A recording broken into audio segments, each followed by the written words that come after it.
Selamat datang dalam pembelajaran daring kelas 5. Assalamualaikum warahmatullahi wabarakatuh.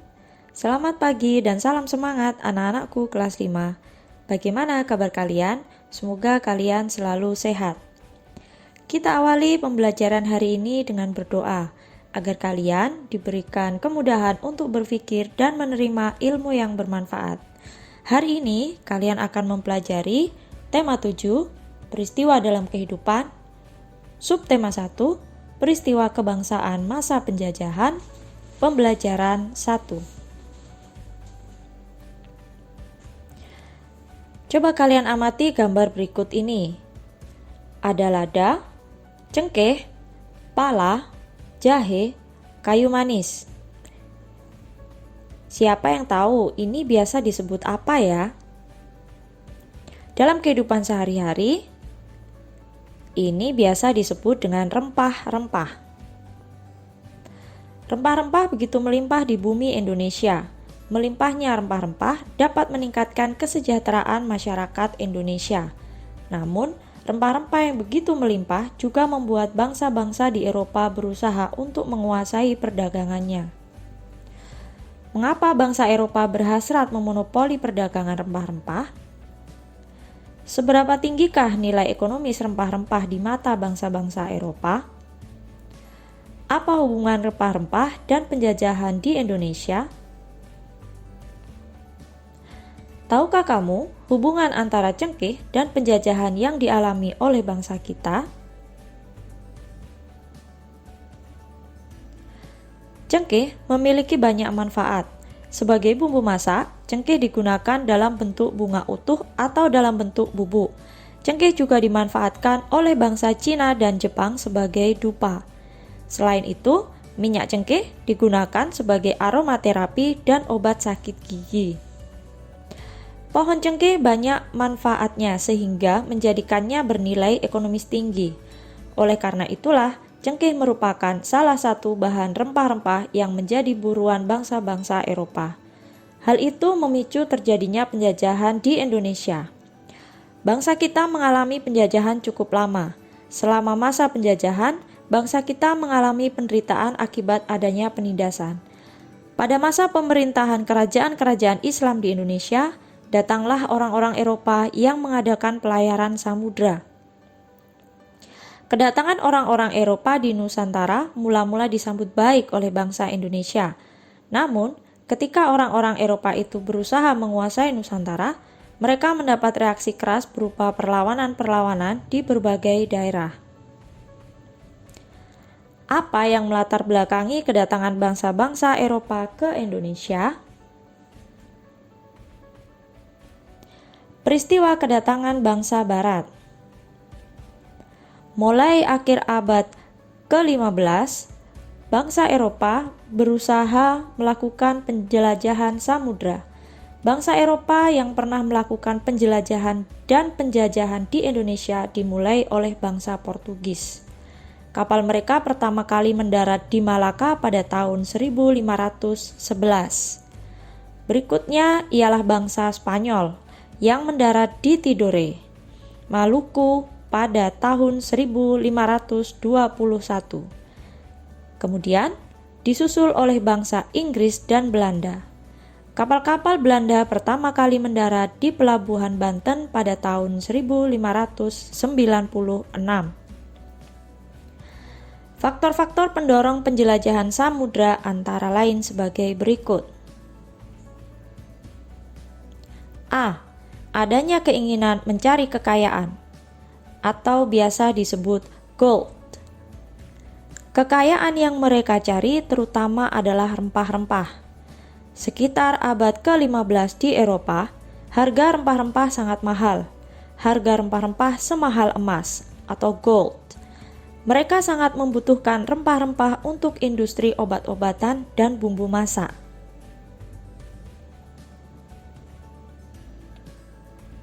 B. Adanya keinginan menyebarkan agama atau yang biasa disebut gospel.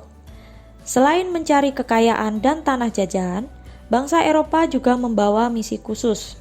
Misi khusus tersebut adalah menyebarkan agama kepada penduduk daerah yang dikuasainya. Tugas mereka itu dianggap sebagai tugas suci yang harus dilaksanakan ke seluruh dunia dan dipelopori oleh bangsa Portugis. C. Adanya keinginan mencari kejayaan atau yang biasa disebut glory. Di Eropa, ada suatu anggapan bahwa apabila suatu negara mempunyai banyak tanah jajahan, negara tersebut termasuk negara yang jaya atau glory. Dengan adanya anggapan ini, negara-negara Eropa berlomba-lomba untuk mencari tanah jajahan sebanyak-banyaknya.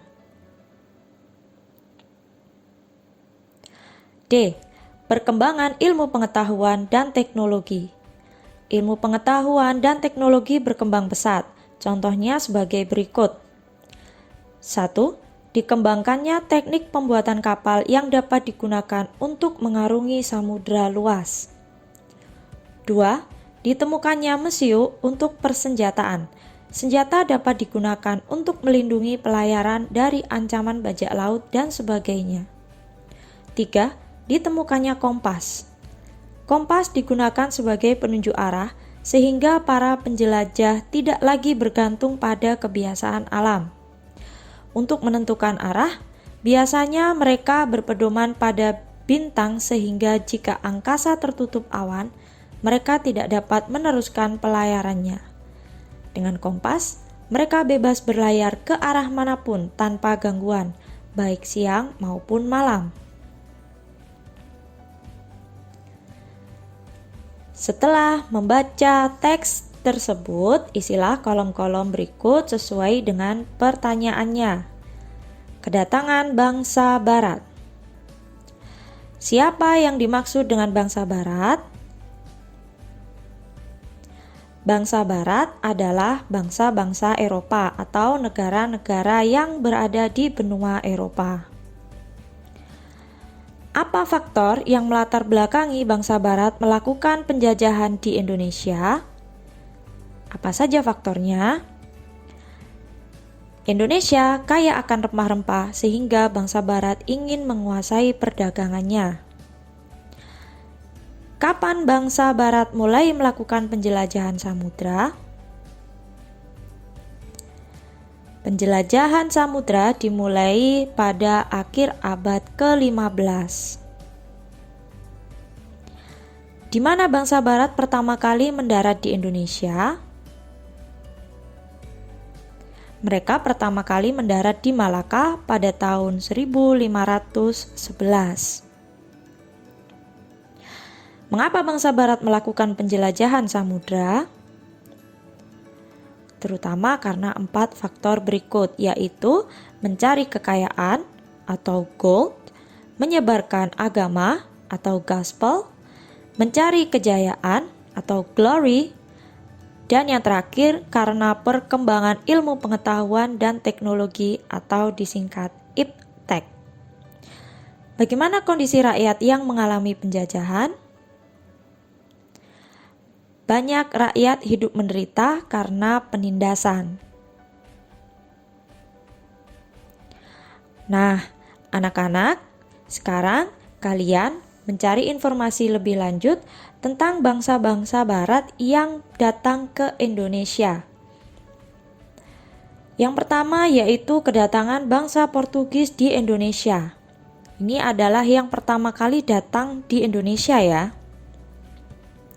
Tahun kedatangan bangsa Portugis 1511. Tempat atau daerah mereka pertama kali datang yaitu di pantai utara Sumatera dan daerah Malaka. Tujuan mereka ke Indonesia mencari daerah penghasil rempah-rempah dan menguasai pelabuhan Malaka sebagai pusat perdagangan. Peristiwa-peristiwa penting yang terjadi: jatuhnya Malaka ke tangan Portugis dan membangun benteng di Ternate. Reaksi masyarakat awalnya diterima dengan baik kedatangan Portugis dan mendukung Sultan Ternate, tetapi akhirnya terjadi perlawanan terhadap Portugis yang bertindak sewenang-wenang. Bangsa yang kedua datang ke Indonesia yaitu bangsa Spanyol. Tahun kedatangan 1521. Tempat atau daerah pertama kali mereka datang di Tidore, Maluku. Tujuannya yaitu menyebarkan agama dengan strategi misionaris. Peristiwa-peristiwa penting yang terjadi. Mereka meletakkan dasar-dasar agama di Ambon, Ternate, dan Morotai. Reaksi masyarakat. Awalnya diterima dengan baik, tetapi akhirnya terjadi perlawanan rakyat. Bangsa yang ketiga yaitu kedatangan bangsa Belanda di Indonesia. Tahun kedatangan 1596. Tempat atau daerah pertama mereka datang di Pelabuhan Banten. Tujuannya mencari daerah penghasil rempah-rempah. Peristiwa penting yang terjadi, pembentukan VOC dan pembentukan pemerintah kolonial Belanda.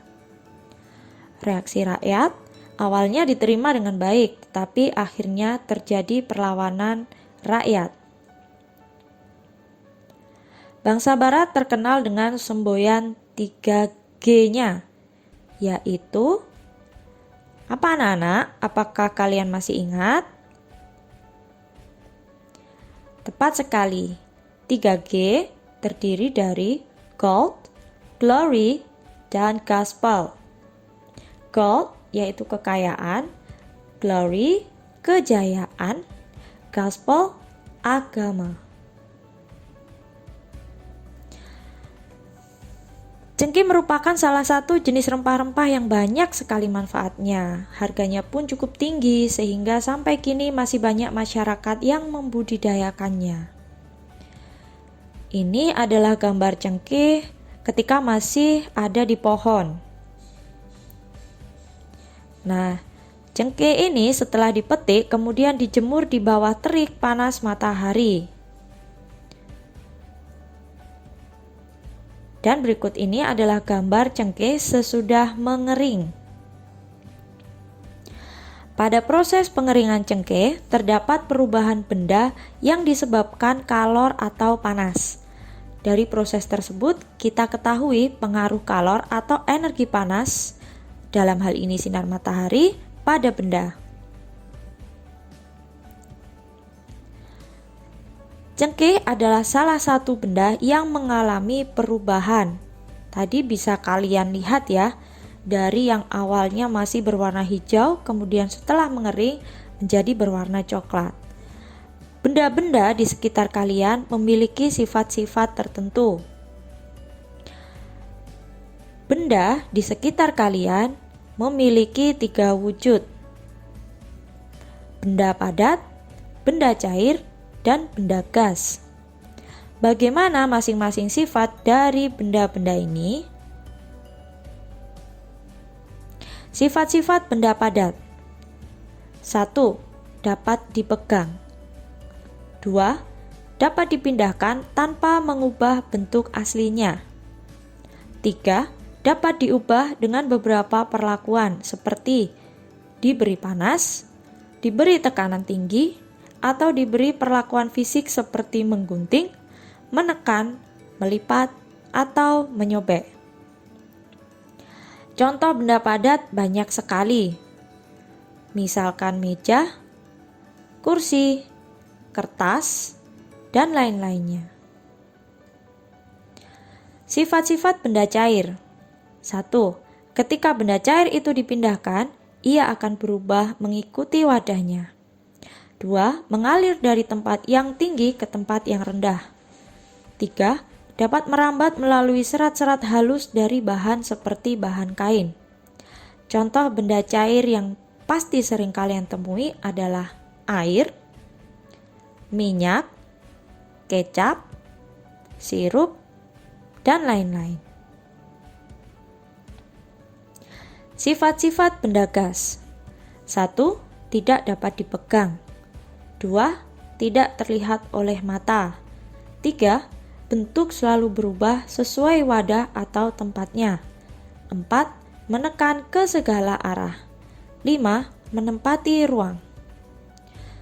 Contoh benda gas di sekitar kalian yaitu gas oksigen, gas yang berada di dalam tabung gas LPG, dan udara yang berada di dalam balon.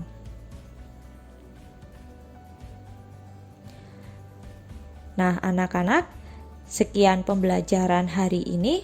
Terima kasih atas perhatiannya. Sampai jumpa pada pembelajaran berikutnya. Assalamualaikum warahmatullahi wabarakatuh.